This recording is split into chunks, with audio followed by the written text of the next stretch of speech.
शुभ संध्या साथियों, कैसे हैं आप सभी लोग। उम्मीद है बहुत अच्छे होंगे। मैं अवनीश पुनः एक बार आप सभी के समक्ष अपने चैनल ब्रिलियंट ब्रेन जीएस के माध्यम से संविधान के एक नए टॉपिक के साथ एक लंबे अंतराल के बाद बीच में अच्छा खासा गैप हो गया व्यस्तता के कारण, एक नया टॉपिक लिया मैंने संविधान का। निर्वाचन आयोग से संबंधित हम बिंदुओं पर चर्चा करेंगे जो परीक्षा की दृष्टि से बहुत ही महत्वपूर्ण है। तो इस पर हम चर्चा करेंगे। वो छोटा वीडियो बनाएंगे, बहुत ज्यादा भारी वीडियो बनाने का प्रयास नहीं करेंगे और उसमें हम कोशिश करेंगे कि परीक्षा से संबंधित सारे बिंदुओं को समाहित कर दें। आप सभी को पता है कि परीक्षाओं की बाढ़ आने ही वाली है। विज्ञापन भी फरवरी से शुरू हो जाएंगे। पीसीएस का हो, आरओ का हो, बीओ का हो, अन्य भर्ती जो परीक्षाएं वो भी होनी है इस साल, इसलिए लगे रहिए।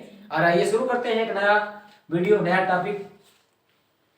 तो आज हमने जो टॉपिक लिया है साथियों, वो भारत निर्वाचन आयोग से संबंधित लिया है। अभी इसी पिछले महीने में जनवरी में हमारा एक त्योहार मनाया गया साथियों। वो त्योहार था निर्वाचन से संबंधित था, राष्ट्रीय मतदाता दिवस। तो हमें जानकारी होनी चाहिए, ये बहुत ही महत्वपूर्ण प्रश्न, करंट का भी प्रश्न बनता है, संविधान का भी प्रश्न है साथियों, कि राष्ट्रीय मतदाता दिवस कब मनाया जाता है।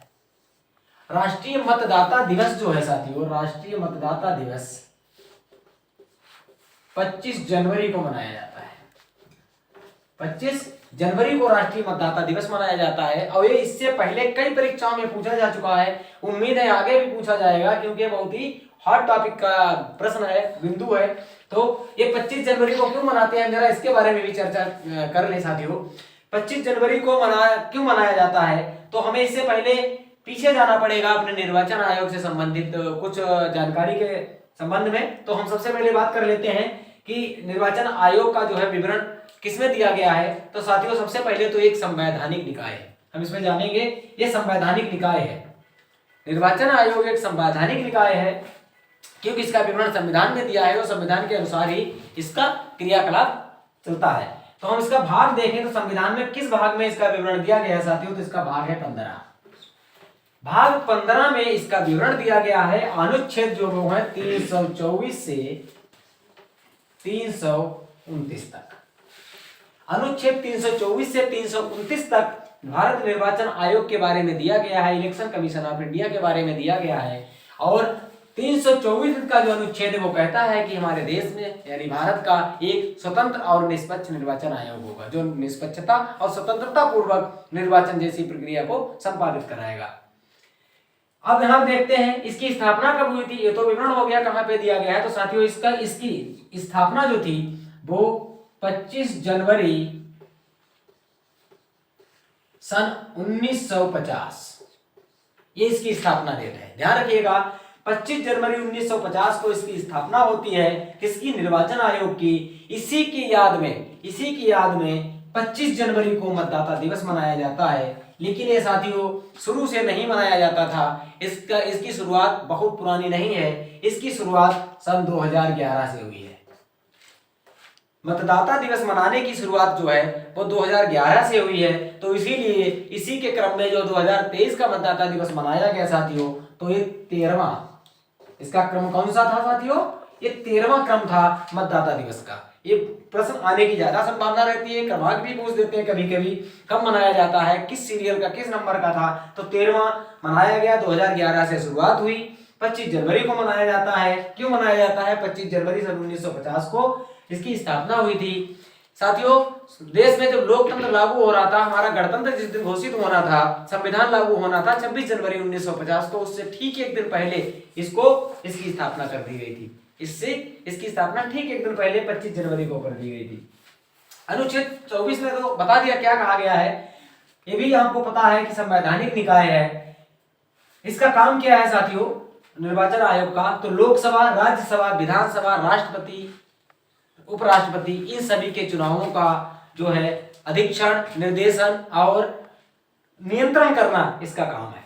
ये सभी प्रकार के चुनाव कराता है, वो चाहे राष्ट्रपति का हो, राज्यपाल का हो, सॉरी राज्यसभा का हो, लोकसभा का हो, विधानसभा का हो, ये सभी चुनाव कराने की जिम्मेदारी इनकी है, निर्वाचन आयोग की। और कई का कार्य है परिसीमन करना, क्षेत्रों का परिसीमन करना, वोटर लिस्ट तैयार करना और इस तरीके के चुनाव कराना, ये सब इसके जो है कार्य है, महत्वपूर्ण कार्य है। इसको देख सकते हैं आप, इसके टॉपिक को खोल के, इसके कार्यों को, वो बहुत ज्यादा महत्वपूर्ण नहीं है।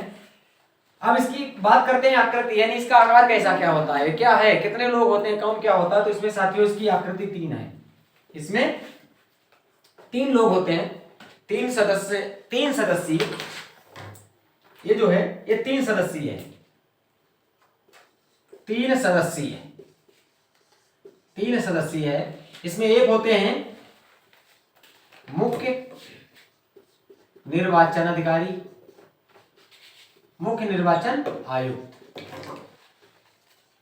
और साथियों ये एक होते हैं, 2 होते हैं निर्वाचन आयुक्त,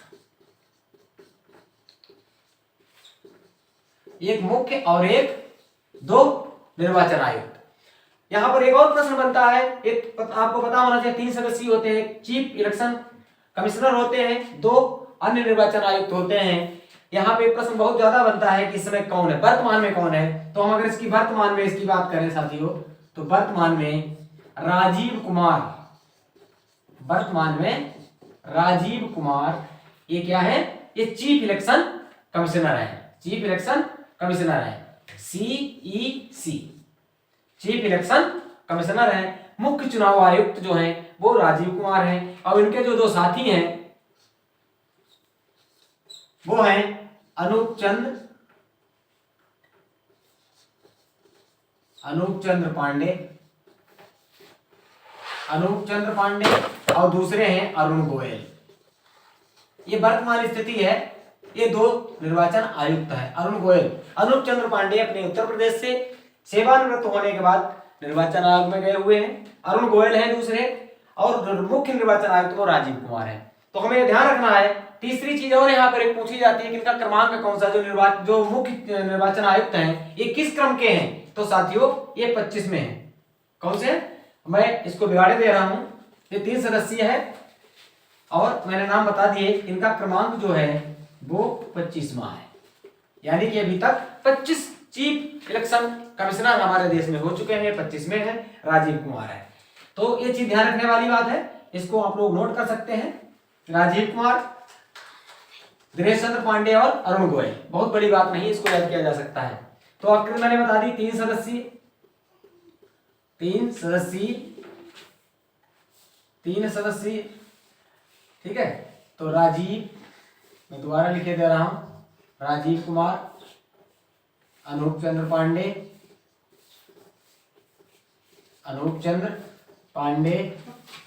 अरुण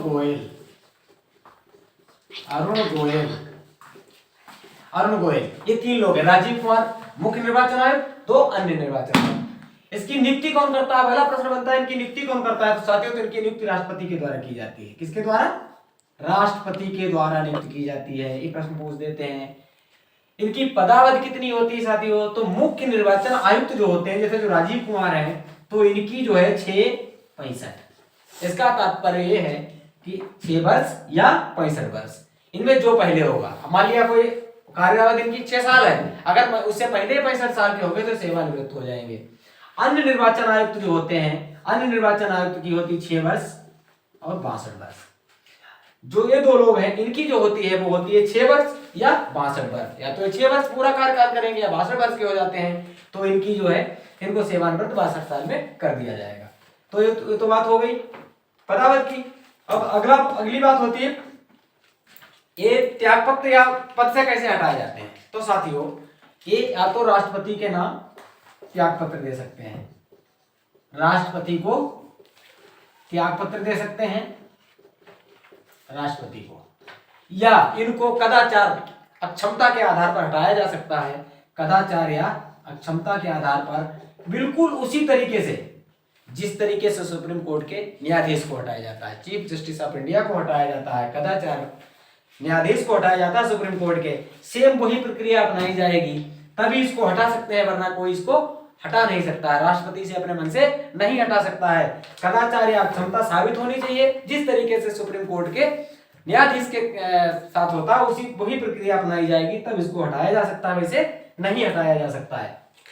तो हटाने की और त्यागपत्र देने की बात हो गई। आगे बात करते हैं, पद मुक्त हो गया, त्यागपत्र कैसे हटाया जा सकता पता हो गया हमको। यहाँ पर एक चीज और नोट कर लीजिएगा कि जो इलेक्शन कमीशन ऑफ इंडिया का जो चीफ होता है, जो मुख्य निर्वाचन आयुक्त होता है, ये सुप्रीम कोर्ट के न्यायाधीश, सुप्रीम कोर्ट का जो मुख्य न्यायाधीश होता है उसके समकक्ष होता है, ठीक है, उसके समकक्ष होता है, उसके बराबर होता कह सकते हैं। अब यहाँ पर एक बात आती है, मत देने की उम्र कितनी है हमारे देश में साथियों? मत देने की उम्र जो है वो 18 वर्ष है। मत देने की उम्र 18 वर्ष है। 18 वर्ष से पहले जो शुरुआत में थी मूल संविधान में वो 21 वर्ष थी। वो कितनी थी? 21 वर्ष थी। लेकिन तारकुंडे समिति एक बनाई गई थी, तारकुंडे समिति की सिफारिश पर साथियों 61वां संविधान संशोधन भारत सरकार के द्वारा किया गया, जो कि 61वां संविधान संशोधन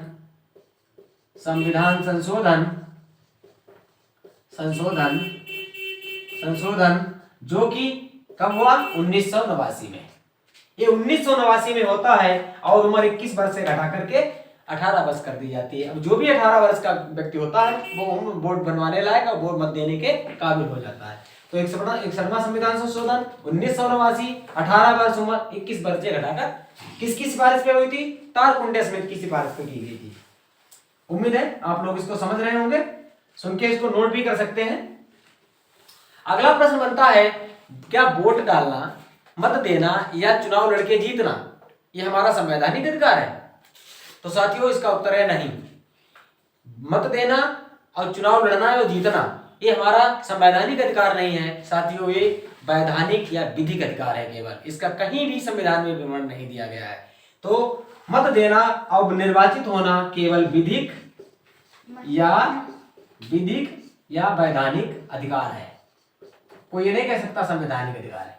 लेकिन समानता है इसमें, किसी भी प्रकार का पूरे भारत में लिंग, जाति, धर्म इत्यादि के नाम से, इत्यादि के आधार पे इसमें भिन्नता, इसमें मतभेद नहीं किया जा सकता, किसी के साथ भेद नहीं किया जा सकता। सबको एक बराबर रखा गया है, सभी को वोट डालने का अधिकार है और सभी के वोट की एक बराबर वैल्यू है। वो चाहे किसी भी जाति का हो, चाहे किसी भी धर्म को मानने वाला हो, लिंग या जाति के आधार पर असमानता या भेद नहीं किया जा सकता है। तो ये भी क्लियर हो गया। ज्यादातर होता है कि मत देना कैसा अधिकार है, तो साथियों ध्यान रखिएगा, मत देना सिर्फ विधिक या वैधानिक अधिकार है। एक प्रश्न बहुत ज्यादा आता है साथियों कि कौन से ऐसे जो वो थे, यहाँ पे सबसे पहले बात कर लेते हैं, फर्स्ट कौन थे हमारे? फर्स्ट निर्वाचन आयुक्त कौन थे? मुख्य निर्वाचन सुकुमार सेन थे। सुकुमार सेन ये हमारे प्रथम मुख्य निर्वाचन आयुक्त थे।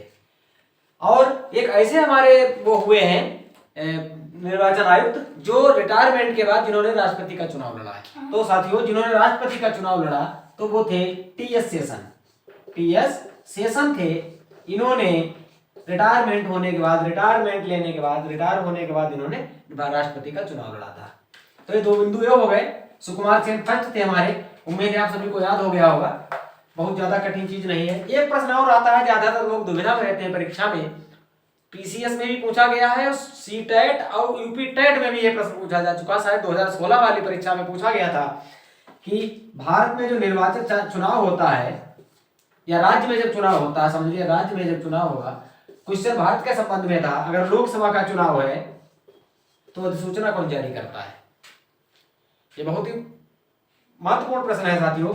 तो जो अधिसूचना है, अधिसूचना ध्यान रखिएगा, यहाँ पर केंद्र का यानी लोकसभा के चुनाव में, ये लोकसभा का अगर चुनाव होगा तो राष्ट्रपति जारी करता है।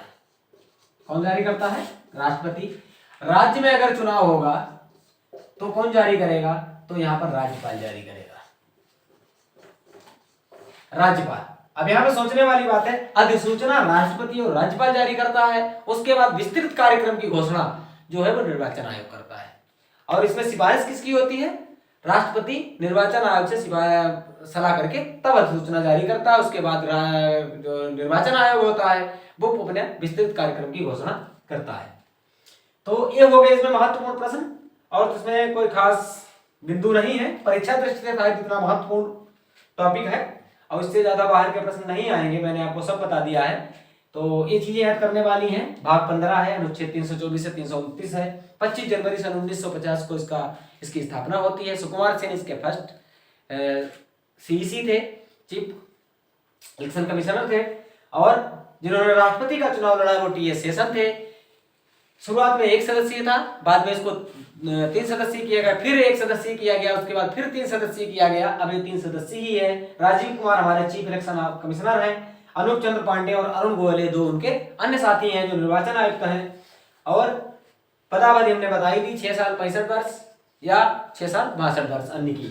ठीक है, राष्ट्रपति को त्याग पत्र दे सकते हैं या सुप्रीम कोर्ट के जज के द्वारा जज के साथ जो प्रक्रिया अपनाई जाती है हटाने के लिए, उसी तरीके से इनको कदाचार या क्षमता के साबित होने पर आधार पर इनको हटाया जा सकता है। 25 जनवरी को राष्ट्रीय मतदाता दिवस मनाते हैं, इस साल 13वां मनाया गया है। और इससे संबंधित जो भी अधिसूचना राष्ट्रपति जारी करता है, राज्य में राज्यपाल जारी करता है। तो मिलते हैं अगले वीडियो में। एक संवैधानिक निकाय मैंने ये भी आपको बताया है, और शीघ्र ही एक नए वीडियो के साथ मिलते हैं। अब रेगुलरिटी बनी रहेगी, व्यस्तता के कारण वीडियो बहुत दिन के बाद अपलोड हो रहा है, लगभग 10 से 12 दिन हो गए हैं। और उम्मीद है आप लोगों को हमारा ये वीडियो पसंद आएगा। परीक्षा की दृष्टि से तो बहुत महत्वपूर्ण है। बाकी आप लोग हमारे इस वीडियो को लाइक कमेंट शेयर जरूर कर दीजिएगा, सब्सक्राइब जरूर करवा दीजिएगा अपने साथियों से अधिक संख्या में। मिलते हैं अगले वीडियो में। नमस्कार, जय हिंद।